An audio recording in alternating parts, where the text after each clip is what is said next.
evaluación psicológica. Listo. Entonces, este estudio bíblico de octubre 20 de 2021, vamos primero a hacer una oración. Precisamente, me gustaría que usted, pastora Elena, comience con la oración inicial, por favor, para este estudio.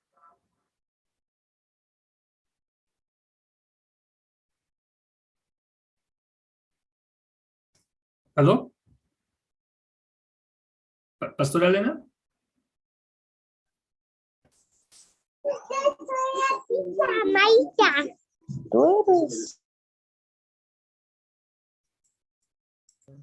Hermana William, disculpe, es que mi mamá en vez de apretar entendido, se salió de la reunión. Sí, Ya. ahí está ingresando. Okay. Era la oración, Listo. ahí está. Correcto. Pastora, por favor, la oración inicial.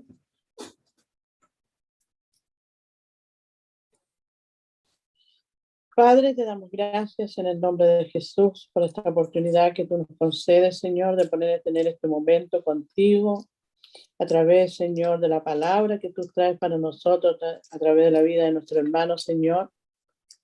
Te pido que tu Santo Espíritu, Señor, le permita que sea revelado lo que él ha estudiado, en la forma que él se ha preparado para ti, Señor. Te ruego que tú fluyas las palabras a través de su mente, su corazón, y que podamos recibir, Señor, lo que tú tienes para nuestras vidas. Unirnos en un solo Espíritu, Señor, y que la comunión de tu Espíritu Santo esté en medio nuestro. Nos alegramos, Padre, porque todos cuando comenzamos por primera vez a soltar la palabra, hay ciertas situaciones que se nos generan en nuestra vida, que son ansiedades, que son nervios, Señor. Pero sé que tú en esta hora, Señor, vas a bendecir en gran manera la vida de mi hermano y que el Señor hablará de acuerdo a lo que tu Espíritu, Señor, le recuerda en esta hora. Revélale la palabra, Señor. Llénalo de ti, Señor, de gracia, de sabiduría, de revelación, para que podamos, Señor, recibir lo que tú traes para cada uno de nosotros. Prepara nuestros corazones, enséñanos a ser humildes cada día, Señor, porque nunca vamos a terminar de aprender de la palabra. Nos vamos a partir de esta tierra y nos vamos a aprender, Señor, muchas cosas que aún tienes preparada para nosotros. Gracias, Padre, te damos en el nombre de Jesús y rogamos una bendición sobre la vida de mi hermano en esta noche, la bendición del Padre, del Hijo y del Espíritu Santo. Amén. Muchísimas gracias, pastora. Amén. Antes de comenzar con el tema, quiero poner esta alabanza porque va muy relacionada con lo que espero transmitir de la manera apropiada. Y la alabanza es de Jesús Adrián Romero, Te dejo ganar. Entonces vamos a ponerla acá, un segundo.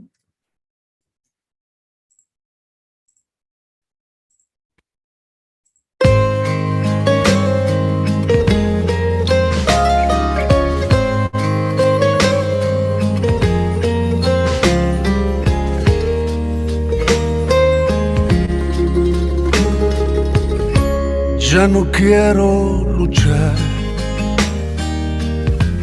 ya no quiero pelear.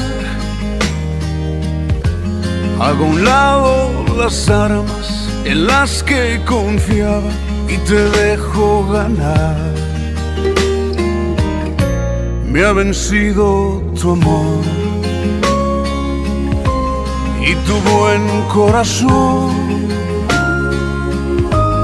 He venido a rendirme a tus pies y decirte, te doy el control. Vengo hasta la cruz a rendirme. Si quieres hoy recibirme, vengo a caer a tus pies y a decirte, por siempre eres tú mi Señor. Hoy te entrego las riendas de mi corazón.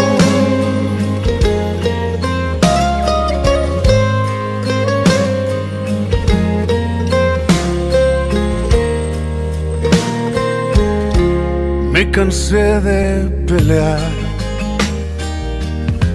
y tu amor evitar. Me di cuenta que pierdo si gano esta lucha contra la verdad. Hasta aquí me alcanzó mi obstinada razón. He borrado la raya que me separaba de tu bendición. Vengo hasta la cruz a rendirme. Si quieres hoy recibirme, vengo a caer a tus pies y a decirte: por siempre eres tú mi Señor. Hoy te entrego las riendas. Vengo hasta la cruz a rendirme. Si quieres hoy recibirme, vengo a caer a tus pies y a decirte: por siempre eres tú mi Señor. Hoy te entrego las riendas de mi corazón, de mi corazón, de mi corazón.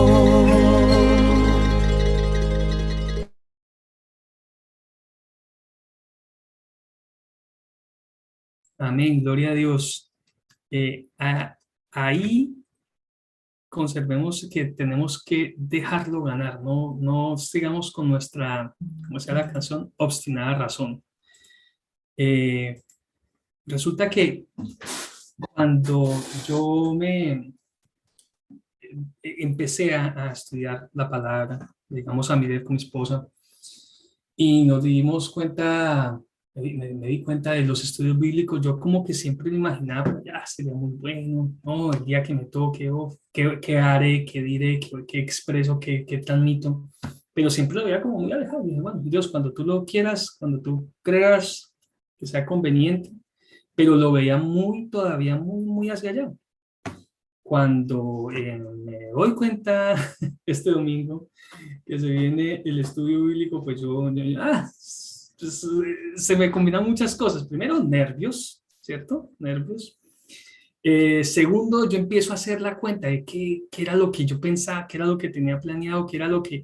Entonces, como que fue una explosión de emociones en ese momento, pero yo de nuevo recuerdo en ese instante que uno no está solo ante los desafíos, ¿cierto? Uno siempre está acompañado.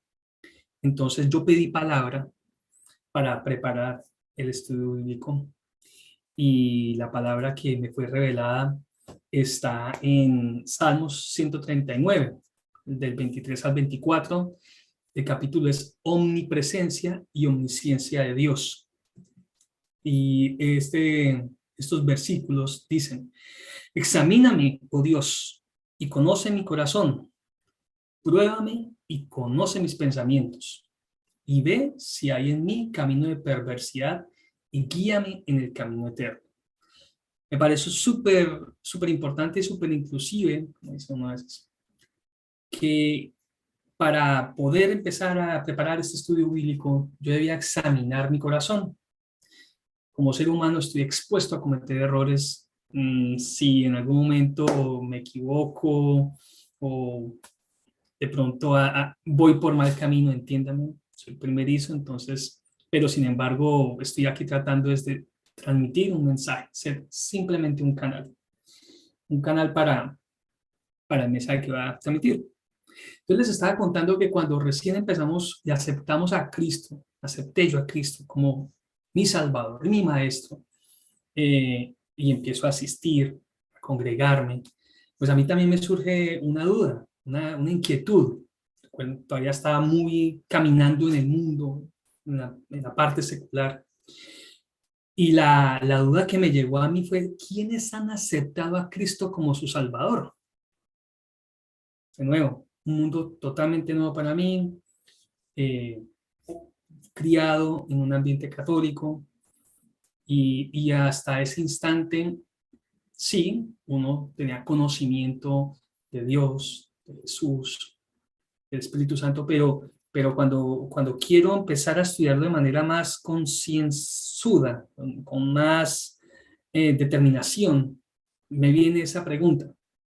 Entonces, vuelvo y me voy a mi mundo secular y hago esa pregunta, ¿sí? Simplemente voy a Internet, se los confieso. Voy a Internet y digo, ¿quiénes han aceptado a Cristo? Y como es de esperarse, Internet tiene mucha información sobre la farándula, pero voy aquí a resaltar algunos ejemplos nomás. De la mano izquierda, todos tres son actores de Hollywood, películas, taquilleras, etc. A mano izquierda tenemos a Chris Pratt, y él dijo, no estaría aquí con la facilidad y la gracia que tengo en mi corazón sin mi Señor y Salvador Jesucristo.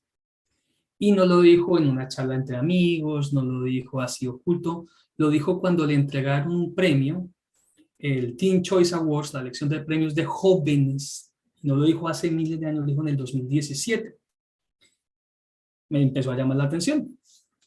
En la mitad está Mark Wahlberg, que ha aparecido últimamente en Transformers y de nuevo muchas películas taquilleras. Y él dijo, mi fe y mi familia son las cosas más importantes. Esas cosas me permiten tener éxito en todas las demás cosas que estoy haciendo. Lo más importante es haber tenido éxito en mi servicio a la comunidad, a la iglesia y a mi familia. Entonces aquí yo empiezo a ver como una familiaridad, una similitud con lo que nos estaban enseñando en Miref. No es solamente llegar, es congregarnos, es ser parte de una comunidad. A mano derecha está Denzel Washington. Por debajo, un gran actor. Él ganó Oscar, incluso. Y me parece muy curioso lo que él dijo en una ocasión. Dice, mi padre fue ministro pentecostal durante 50 años. Decíamos oraciones por todo y terminamos con amén, Dios es amor. Pensé que Dios es amor era una sola palabra, o sea, Dios es amor. No me di cuenta realmente lo que significaba, todavía estoy aprendiendo. Una persona, no sé, tendrá más de 50 años y todavía está aprendiendo y de nuevo uno lo ve como en el mundo de la farándula, del glamour, etc. Y bueno, ¿quién es más? A mano izquierda está Matthew McConaughey, actor ganador de Oscar. Dijo en una ocasión, ahora en primer lugar quiero agradecer a Dios porque es a quien admiro. Él ha agraciado mi vida con oportunidades que sé que no son de mi mano ni de ninguna otra mano humana. Darle ese reconocimiento, y lo hizo cuando precisamente le entregaron el Oscar a Mejor Actor en el 2014. Entonces, vuelve uno a pensar la importancia que estas personas le han dado a Cristo y a Dios en sus vidas. En la amistad está Chuck Norris, actor de acción famosísimo, y él se refería a su mamá diciendo, ella ama a Jesús con todo su corazón y alma y se aseguró de que entendiéramos eso al crecer. Ella siempre me decía, Dios tiene planes para ti y no sabía a qué se refería. Creo que sí, ahora. Y a mano derecha tenemos un actor que ya falleció, se llama Paul Walker. Y él dijo en una ocasión, las personas que no entiendo son ateas. Voy a surfear y hacer snowboard y siempre estoy cerca de la naturaleza. Miro todo y pienso, ¿quién no podría creer que hay un Dios? ¿Es todo esto un error? Simplemente me deja boquiabierto. O sea, era imposible que alguien no creyera en Dios. Sigo yo viendo, perfecto, estoy llegando a un lugar muy especial. Estoy empezando un camino, estoy apenas, todavía me siento que estoy apenas comenzándolo. Pero dije, bueno, ¿y quiénes más? ¿Quiénes han aceptado o han vivido orientado a Dios y a Cristo? Entonces, saliendo un poquito de la parte farandulera, sí no ha estado en ninguna película, no ha actuado. Él es Johannes Kepler, Nació el 27 de diciembre de 1571 y murió el 15 de noviembre de 1630. Pero fue una figura clave en la revolución científica. Fue un astrónomo y matemático alemán. Y él fue el que postuló el que los planetas giraran en su propia órbita alrededor del Sol. Entonces eso es algo muy importante, muy importante. ¿Qué dijo él en una ocasión? Quería convertirme en teólogo. Durante mucho tiempo estuve inquieto. Ahora, sin embargo, miro cómo a través de mi esfuerzo se está celebrando a Dios en la astronomía. Y aquí ya empezó a levantarme un poco la ceja al asunto. Porque un científico está permitiendo o está reconociendo que a través de su trabajo se le puede dar honra y gloria a Dios. Las teorías astronómicas de Kepler surgieron de su profunda fe en Dios. Y Dios es el arquitecto y constructor cósmico. La persona que se dedicó a esto y le dio esa importancia, la importancia que se merece a Dios, como les digo, me llamó la atención. La siguiente persona sí, ni en película, ni conocido, realmente no lo había escuchado antes, se llama David H. Bradstreet. Es catedrático y director del Observatorio Planetario de la Eastern University. Está en Estados Unidos. Él ha trabajado con la NASA, la National Science Foundation, la International Astronomical Union y tiene más de 100 publicaciones profesionales. Él dijo una vez: sabía que Dios llamaba a la gente a servirle de varias maneras, pero en la Biblia parecía que en su mayoría llamaba a la gente a ser predicadores o evangelistas. ¿Podría Dios estar llamándome a ser científico? Ahí en ese momento que estaba preparando el estudio, hice un alto y me acordé que a veces uno, cuando interactúa con personas que quizás no han reconocido a Jesús como su Salvador, o todavía se mueven mucho en el mundo secular, hay una rencilla o pretenden que haya una guerra de Dios contra las ciencias. Entonces, eso me llamó la atención, que uno puede recibir un llamado de Dios a darle gloria y honra a través de la ciencia. Entonces, cuando me encuentro con esto, acudo a ¿qué es ciencia? Entonces, ciencia, según el diccionario de la Real Academia de la Lengua Española, conjunto de conocimientos obtenidos mediante la observación y el razonamiento, sistemáticamente estructurados y en los que se usan principios y leyes generales con capacidad predictiva y comprobables experimentalmente. Para hacer una comparación justa y equitativa, me fui al diccionario de la Real Academia de la Lengua y busqué qué es omnipresencia, qué es omnisciencia, como nos enseña el Salmo 139, la omnipresencia y la omnisciencia de Dios. Y es todo un salmo, varios versículos que nos explican esto.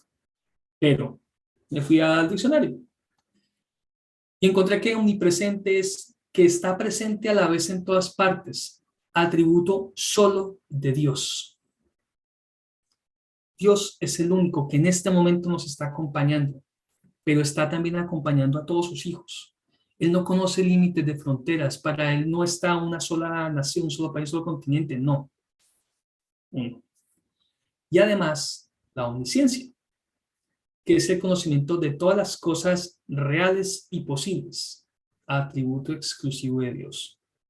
Bueno, la propia Real Academia me está indicando que estas dos características son solamente atribuibles a Dios.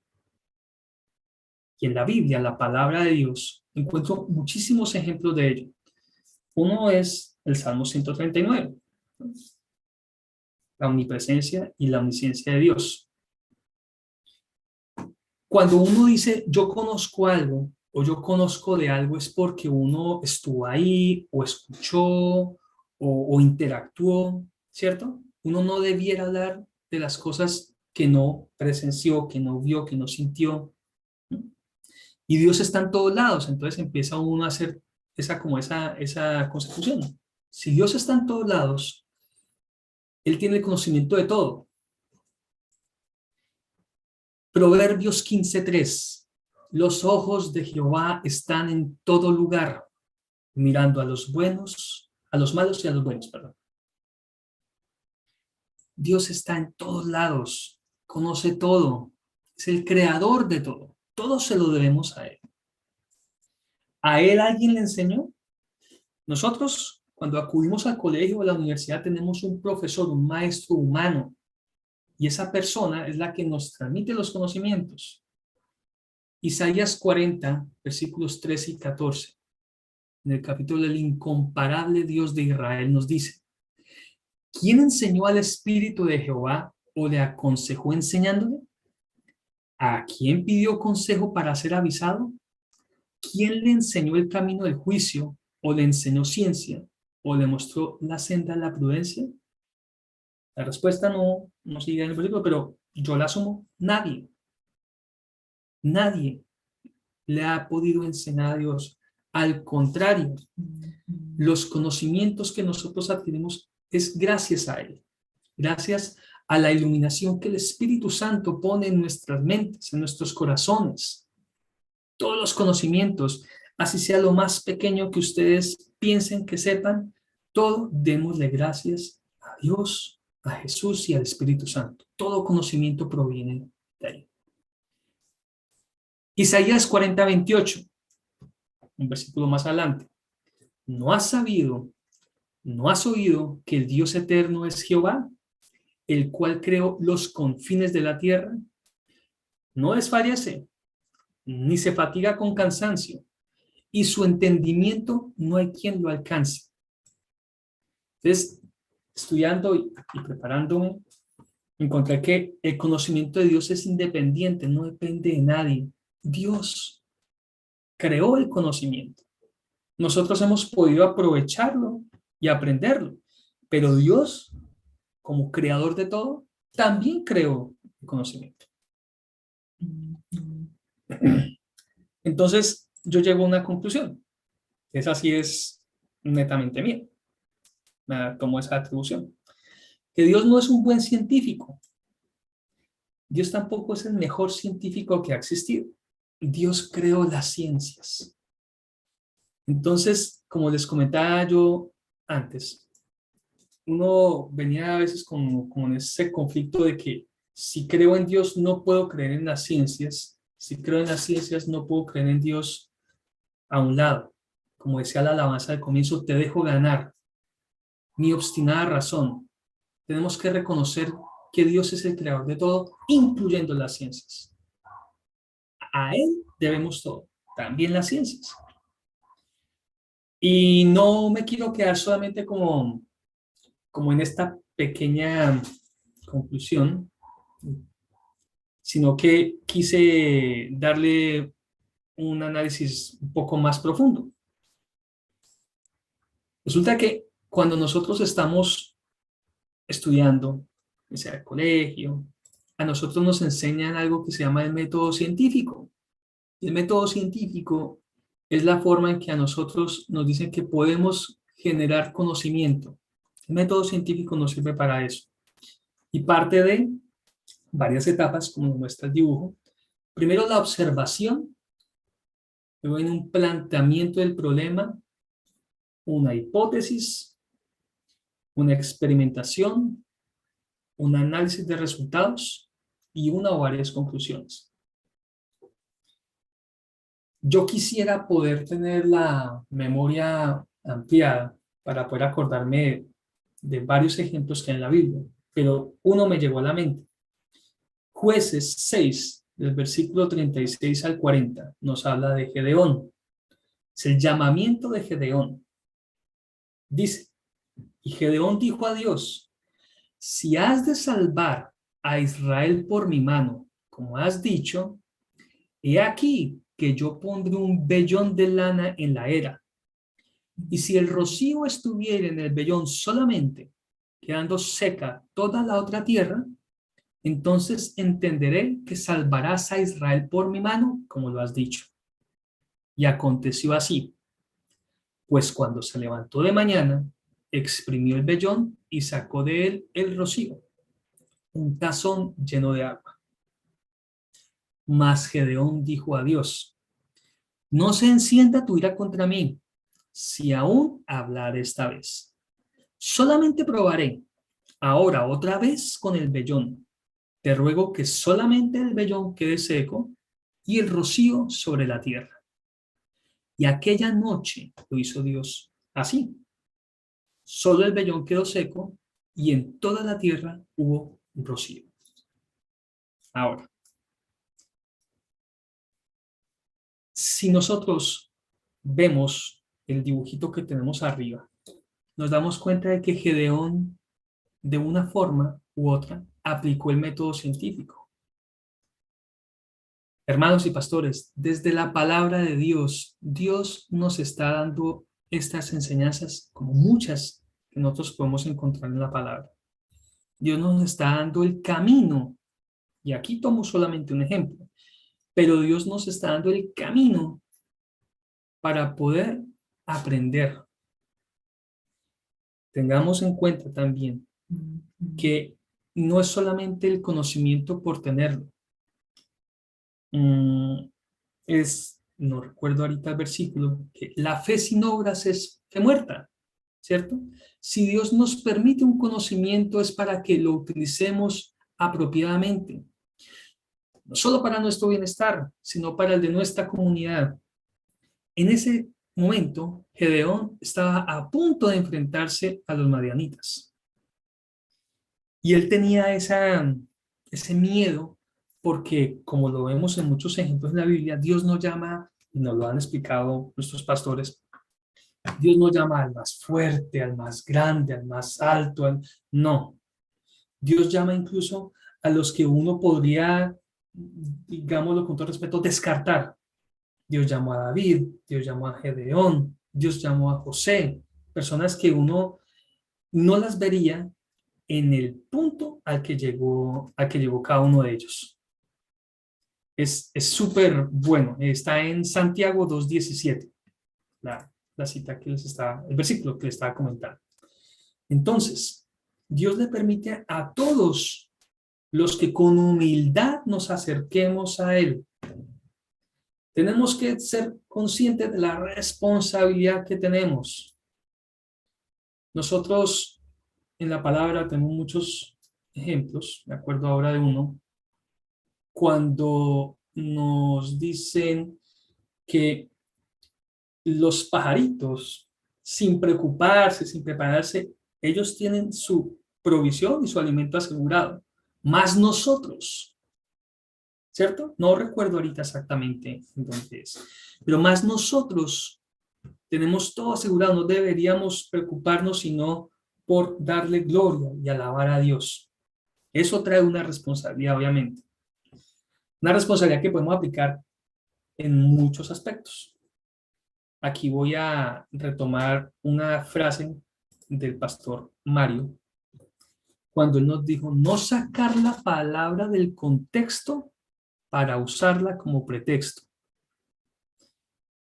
Y cuando empecé yo a estudiar la palabra, recuerdo mucho que la pastora Blanca, el pastor Wilson, nos decían, si usted llega a un versículo, no se quede con él, lea el capítulo.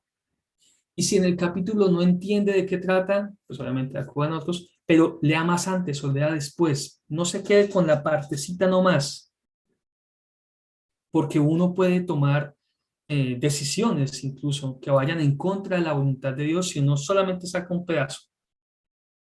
No voy a hacer un estudio más concienzudo. Un ejemplo.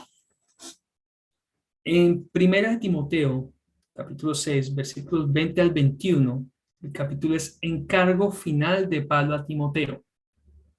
Dice, oh Timoteo, guarda lo que se te ha encomendado, evitando las profanas pláticas sobre cosas vanas y los argumentos de la falsamente llamada ciencia, la cual profesando algunos se desviaron de la fe. La gracia sea contigo. Amén. Si uno se queda solo con ese pedazo, uno diría, vuelve a la guerra antigua de que la ciencia es malo. No.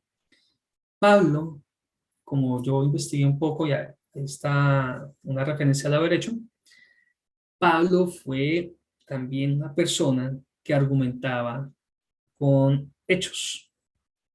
O sea, lo que realmente Pablo intentó decir en este pasaje es que no a todo lo que los ateos le llaman ciencia es verdaderamente ciencia. Por ejemplo, en la actualidad, al humanismo le llaman ciencia, pero no es ciencia sino otra religión igual al ateísmo. Recordemos el concepto que habíamos visto antes de ciencia, ¿cierto? Es algo demostrable, algo que nosotros podemos emitir algunas leyes, algunas teorías y la podemos comprobar y llegar a una hipótesis. Me fue gustando todavía más y me sentí más a gusto de que a través de la ciencia yo pueda dar honra y gloria a Dios. De que yo, en lo que uno vaya aprendiendo, todos nosotros, todos en lo que vamos aprendiendo, reconozcamos que es un conocimiento que Dios lo permite, que Dios nos pone al frente una persona para que nos transmita un conocimiento y le podamos dar un uso provechoso. La persona que tenemos aquí, primero hay un póster de una película que se llama Una mente maravillosa. Si no se la han visto, se la recomiendo, súper buena. Trata de la vida de John Nash, estadounidense, del 13 de junio de 1928 al 23 de mayo de 2015. Él sufrió de esquizofrenia paranoide. Ahí me voy a meter en terrenos que no conozco, la hermana Connie me disculpará si hago, pero era que el tipo tenía delirios y alucinaciones. Él veía personas donde no existía.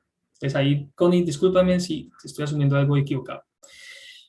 Pero él postuló una ley que se llama el equilibrio de Nash. Y por esa ley, él ganó el Premio Nobel de Economía en 1994. Yo entenderla no, o sea, eso está súper elevado para lo que uno maneja. Pero sí, a través de la película explican que si estamos en un grupo de personas y cada uno busca su bien individual, sin competir, se llega a un fin. Sin competir. Un ejemplo o una forma de entenderlo es con el dilema del prisionero. Entonces dicen, si usted toma tres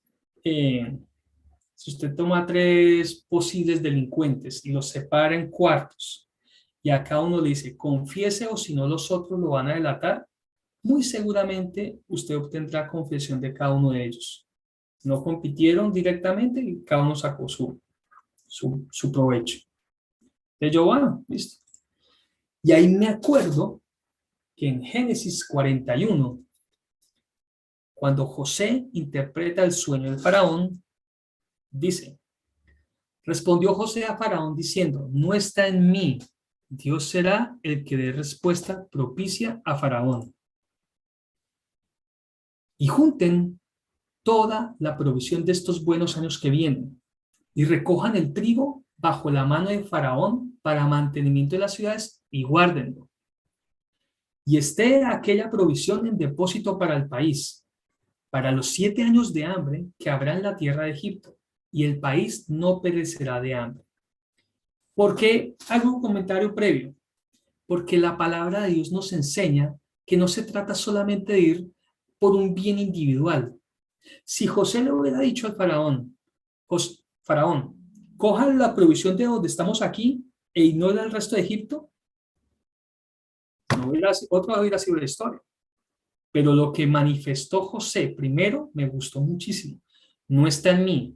Dios será el que dé respuesta propicia a faraón. Y lo que manifestó es que se debe buscar un bien colectivo. Cada parte, cada región, cada tribu de Egipto aportó para que todos pudieran sobrevivir. Y no fue un mes, no fueron 2 meses, fueron 7 años. O sea, yo no me imagino todavía el conocimiento y la sabiduría que Dios le entregó a José para poder llevar a cabo esta tarea. Y como le dije antes, José no era rey en su pueblo, José fue vendido por sus hermanos, José pasó por muchísimas cosas. Entonces, Dios le permitió eso, Dios le permitió llegar de manera adecuada.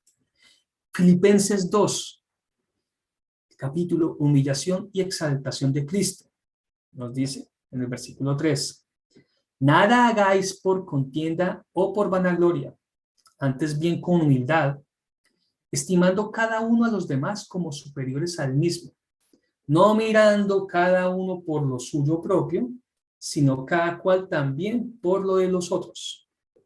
De nuevo, me acuerdo de la película, de la teoría del equilibrio de Nash, y bueno, de pronto a este John Nash le hubiera servido, si no lo hizo, a cuidar la palabra.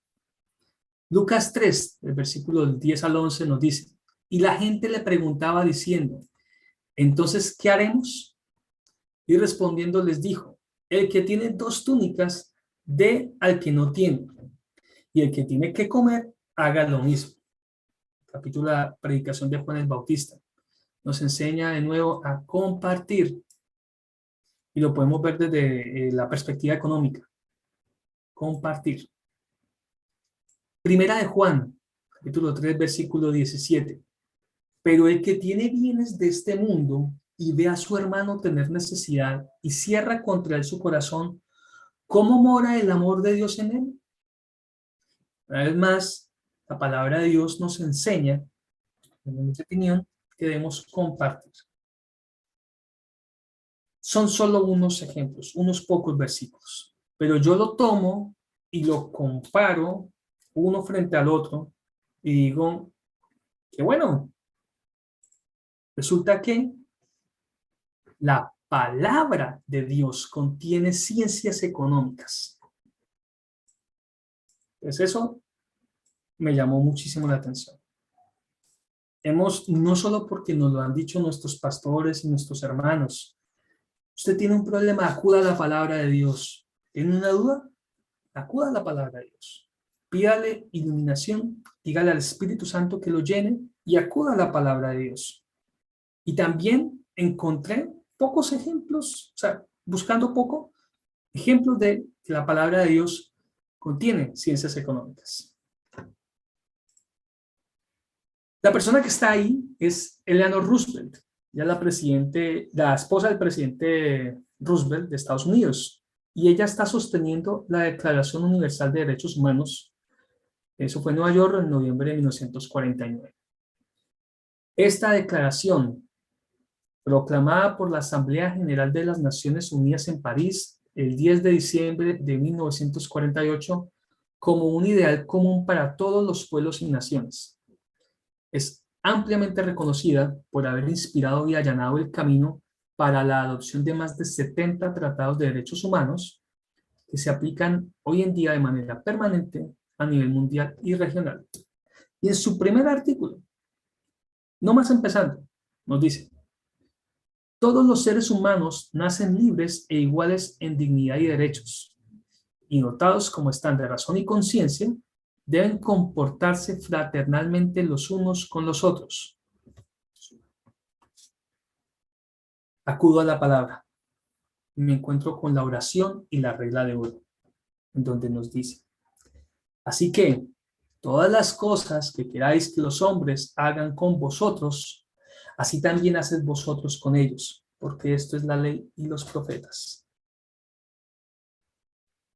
Si nosotros nos ponemos a pensar cronológicamente la diferencia de épocas entre este versículo y la Declaración de los Derechos Humanos, nos damos cuenta de que ahí estaba. Muy seguramente la tomaron de base, de ejemplo, de inspiración quizás, para comenzar a la Declaración Universal de los Derechos Humanos. Y esa la consideran como la Carta Magna, uno de los hechos sociales más importantes en la historia moderna. Entonces, ¿qué encuentro yo?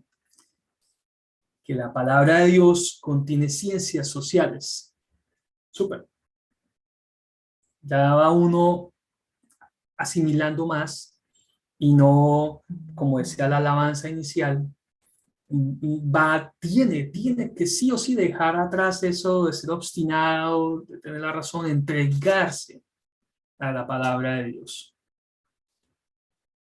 Cuando nosotros estamos aprendiendo matemáticas, hay que tener en cuenta una cosa, que la estamos adquiriendo de un ser humano, así sea un programa en el celular, algo, pero hubo un ser humano atrás de ese conocimiento, atrás de esa guía, de esa clase, de lo que sea que nosotros estemos aprendiendo. Entonces imaginémonos que un niño le dice a su profesor, enséñeme maestro, enséñeme. Está pidiendo que le enseñe a un ser humano con conocimiento limitado. Entonces le dice al profesor, listo, ¿de qué quiere aprender? Bueno, enséñame los números. Ah, ok. Entonces empieza, listo. Los conjuntos numéricos. Los primeros son los números naturales. Desde 1 a 1, empieza con el 1 y va hasta el infinito. ¿Para qué me sirven? Para contar. Ah, bueno, entonces uno de niño queda contento, pero de qué queda la duda. Profesor y maestro, ¿hay más? Entonces dice, claro que hay más. Están los números enteros. Esos enteros incluyen los números naturales, más los que también tengan un signo por delante, o sea, negativo o positivo, como lo vemos en la gráfica. Entonces ya empieza uno de niño, ya uno como que de empezar así como con esa sobradez, como con esa vanidad, ¿cierto? Uno se dando cuenta de que le falta por aprender y vuelve y pregunta, ¿hay más números? Claro, están los números racionales. No solo son los enteros, sino también los que se pueden expresar como una división. Y ya uno ahí queda como, ya listo. Uno se dando cuenta de que le falta mucho por aprender, mucho por conocer y está aprendiendo de alguien que también tiene esas mismas dificultades, tiene un conocimiento limitado. Pero uno se arriesga y vuelve y le pregunta, ¿y hay más? Claro. Hay unos números que se llaman irracionales. Entonces ahí es donde uno dice, bueno, un momento, aquí esto ya me desborda. Entonces uno queda como estas figuras. No estoy entendiendo lo que me están explicando. Quizás no era el momento para entenderlo. Yo venía con una actitud sobrada de que todo lo sé, todo lo puedo, y me estoy dando cuenta que todavía me falta muchísimo, muchísimo. Y para completar la dicha, por así decirlo, uno dice, ¿y hay más? Claro, hay reales, hay imaginarios, hay complejos.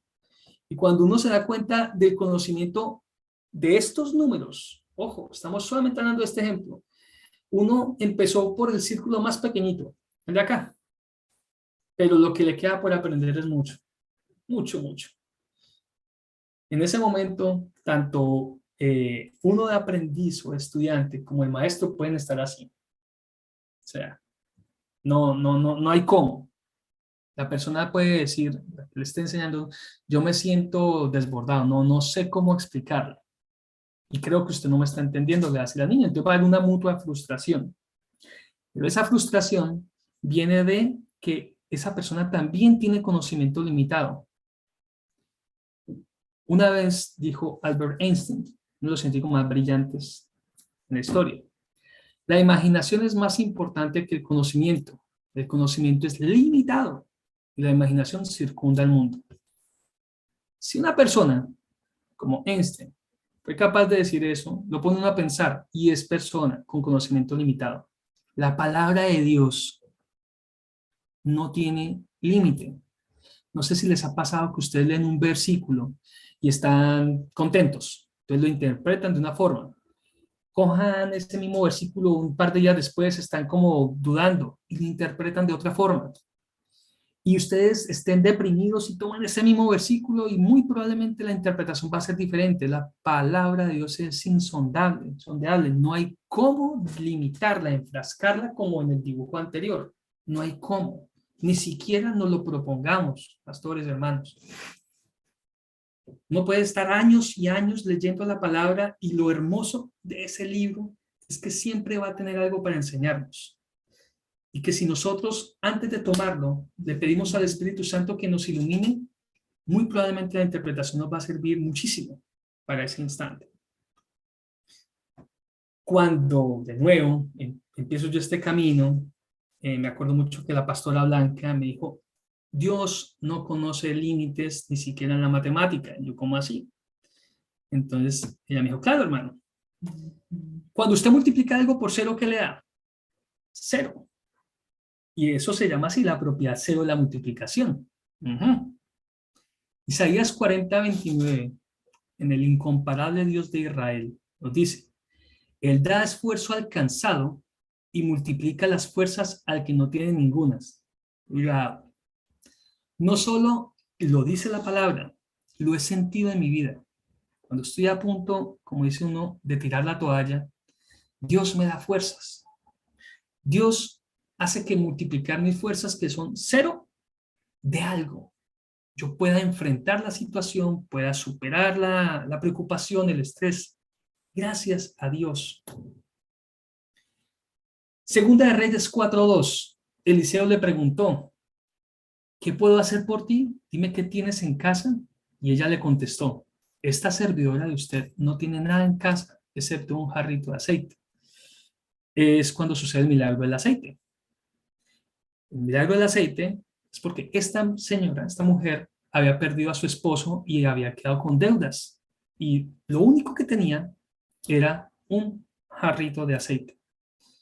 Pero Dios obró a través del profeta Eliseo y le permitió no solo suplir su necesidad, sino que le dio de más, como nos han explicado nuestros pastores, nuestros hermanos, y lo he vivido en carne propia. Cuando Dios bendice, lo hace en abundancia. Él no se queda corto para sus hijos, lo hace en abundancia.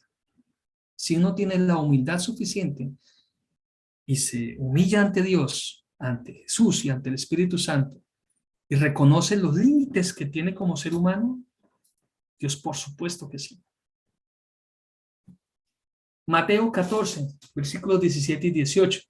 Ellos respondieron, no tenemos aquí más que 5 panes y 2 pescados. Y Jesús les dijo, tráigamelos aquí. Una vez más.